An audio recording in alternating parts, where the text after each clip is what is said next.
Hello guys, welcome to Shashi's creations. It's me Shashi. ఈరోజు మా ఇంట్లో సండే స్పెషల్ వచ్చేసి చేపలు. మా హస్బెండ్ అయితే మార్నింగ్ ఫిష్ మార్కెట్కి వెళ్ళి చేపలు తీసుకొచ్చారండి. ఇవి పులుసు కోసం అని తెచ్చారు, ఇవేమో ఫ్రై కోసం అని తెచ్చారు. ఇవి ఒక 5 పీసెస్ వచ్చినాయండి. ఇవి పులుసు కోసం అని ముందుగా పులుసుని ప్రిపేర్ చేద్దాము అనేసి మెంతులు, జీలకర్ర ఒక ప్యాన్ తీసుకొని వేయించడానికి లో ఫ్లేమ్లో పెట్టి అవి స్టవ్ మీద పెట్టేసుకున్నానండి. ఈ లోపల మనం ఫిష్ని శుభ్రంగా ఉప్పు కాస్తంత నిమ్మకాయను వేసి శుభ్రంగా 2-3 టైమ్స్ వాష్ చేసి పక్కన పెట్టేసుకున్నానండి. ఒక నిమ్మకాయ సైజ్ అంత చింతపండును కూడా నానబెట్టి పెట్టుకున్నాను. ఇప్పుడు మనకు జీలకర్ర మెంతుల్ని వేయించుకున్నాం కదండి. మెంతులు అనేది చేపల పులుసుకు చాలా మంచి టేస్ట్ని ఇస్తాయి. అవి కంపల్సరీగా వేయించుకోవాలి. వేయించుకొని పక్కన పెట్టేసుకొని ఇప్పుడు ఒక ప్యాన్ తీసుకొని అందులో కాస్తంత ఆయిల్ వేసి ఒక 2 ఉల్లిపాయలు, ఒక 4-5 పచ్చిమిర్చి ముక్కల్ని కూడా వేసుకొని వాటిని దోరగా వేయించుకోవాలండి. ఎప్పుడు కూడా ఉల్లిపాయ డైరెక్ట్గా వేస్తే బాగుండదు. వాటిని వేయించేసి పక్కన పెట్టేసుకొని చల్లారిన తర్వాత మిక్సీ జార్లోకి తీసుకొని వేయించుకుందామండి. ఉల్లిపాయని పచ్చివాసన పోయేంత వరకు కూడా లో ఫ్లేమ్లోనే వేయించుకుందాము. బిర్యానీ లాగా మాడగొట్టలేం కదా. ఇప్పుడు మెంతులు ఉల్లిపాయ పేస్ట్ వల్ల అసలు చేపల పులుసు అనేది మరీ ఈ లూజ్గా కాకుండా ఒకలాంటి టేస్ట్ ఉంటుంది. ఇప్పుడు ఇవి చల్లారిన తర్వాత అందులోనే వేయించి పెట్టుకున్న జీలకర్ర మెంతుల్ని కూడా వేయించుకొని నానపెట్టుకున్న చింతపండు గుజ్జును కూడా అందులోనే వేసేసుకోవాలండి. మనం అన్నీ కూడా ఒకటేసారి వేస్తున్నాం. ఒక్కొక్కరు ఒకలాగా చేస్తారు. చాలామంది చింతపండు పులుసు పోస్తారు. నేను మాత్రం నానపెట్టుకున్న చింతపండుని మిక్సీ జార్లోనే వేసి మిక్సీ పట్టేస్తున్నాను. ఇందులోనే మనకు రుచికి సరిపడా కారం, చేపలకి కాస్తంత కారం ఎక్కువగానే ఉంటే బాగుంటుంది. చేపలకి సరిపడా కారం, అవి అయితే కేజీ ఉన్నాయంటండి చేపలు.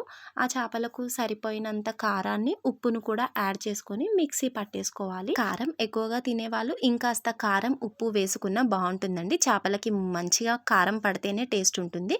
ఇప్పుడు మిక్సీ పట్టేటప్పుడు మనం ముందుగా చింతపండుని మాత్రమే వేసుకున్నాం కదా. చింతపండు వాటర్ని కొద్దిగా యాడ్ చేస్తూ మెత్తగా గ్రైండ్ చేసుకొని పక్కన పెట్టేసుకోవాలి. ఇప్పుడు ఇంకొక అదే ప్యాన్లో కాస్తంత ఆయిల్ వేసి పోపుకు సరిపడా పచ్చిమిర్చి ముక్కల్ని, ఉల్లిపాయ ముక్కల్ని వేసి దోరగా వేయించుకోవాలండి.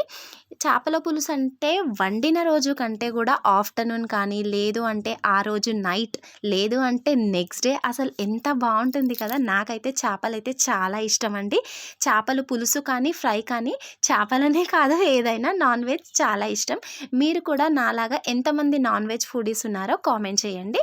ఇప్పుడు ఉల్లిపాయ ముక్కలు, పచ్చిమిర్చి ముక్కలు వేగినాయి కదా. ఇందులోనే కాస్తంత అల్లం వెల్లుల్లి పేస్ట్, పసుపుని మనం మిక్సీలో యాడ్ చేయలేదు. పసుపు ఎప్పుడు కూడా మిక్సీ పట్టేటప్పుడు యాడ్ చేసుకుంటే దాని ఫ్లేవర్ అనేది తెలియదండి. ఎప్పుడు కూడా పోపు పెట్టుకున్నప్పుడు మాత్రమే పసుపును వేసుకుంటే చాలా మంచిగా ఉంటుంది. పసుపు ఆయిల్లో వేయడం వల్ల కలర్ కూడా చాలా బాగా వస్తుంది కర్రీకి. ఇప్పుడు పసుపు, అల్లం వెల్లుల్లి పేస్ట్ దోరగా వేగిన తర్వాత మనం ముందుగా మిక్సీ పట్టి పెట్టుకున్న ఉల్లిపాయ, చింతపండు, కారం మిశ్రమాన్ని కూడా ఇదే ప్యాన్లో వేసేసుకొని వేయించుకోవాలండి. ఉల్లిపాయ మిశ్రమం కాస్తంత వేగే వరకు వాటర్ని అప్పుడే యాడ్ చేయొద్దు. అది ఆయిల్లో మగ్గేంత వరకు వాటర్ని యాడ్ చేయొద్దండి. కాసేపు ఆయిల్లో మగ్గిన తర్వాత మనకు పులుసుకు సరిపడా వాటర్ని మిక్సీ జార్లోనే పోసుకొని వాటర్ని కొద్దిగా యాడ్ చేస్తూ మరగనివ్వాలి. మనం చింతపండు పులుసు పోయట్లేమండి. చింతపండు మిక్సీలోనే పట్టేసుకున్నాం కాబట్టి మిక్సీ జార్లోనే కాస్తన్ని వాటర్ని తీసుకొని ప్యాన్లో వేసేసుకోవాలి. ఇది మగ్గిపోయిన తర్వాత వాటర్ని యాడ్ చేస్తున్నాను. కాస్తంత పులుసుకు సరిపడా ఇంకొంచెం వాటర్ని కూడా యాడ్ చేసేసుకోవాలి.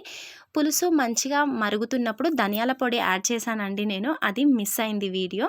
ధనియాల పొడిని కూడా యాడ్ చేసేసాను. ఇప్పుడు ఇంకాస్తని వాటర్ని కూడా పోసుకొని ఇది మరుగుతున్నప్పుడు మనం చేప ముక్కల్ని వేయడం మాత్రమే. చేపలకి ఎప్పుడైనా కూడా ఇలాంటి ప్యాన్ మాత్రమే యూజ్ చేయాలండి. ఇలాంటిది అంటే కొంచెం వెడల్పాటి ప్యాన్ యూజ్ చేయడం వల్ల చేప ముక్కలు అనేవి విరిగిపోవు. చేపల పులుసు చేసేటప్పుడు ఒక విషయం కంపల్సరీగా గుర్తుంచుకోవాలండి. చేప ముక్కలు పులుసులో వేసినప్పుడు వెంటనే గరిట పెట్టి కలిపేయకూడదండి.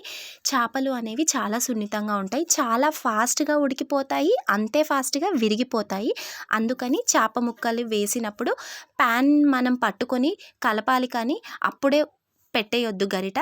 అది ఉడికింది అని తెలిసిన తర్వాతనే మనం గరిటతో ఒకసారి కలిపేసుకొని వదిలేసుకోవడం మాత్రమే.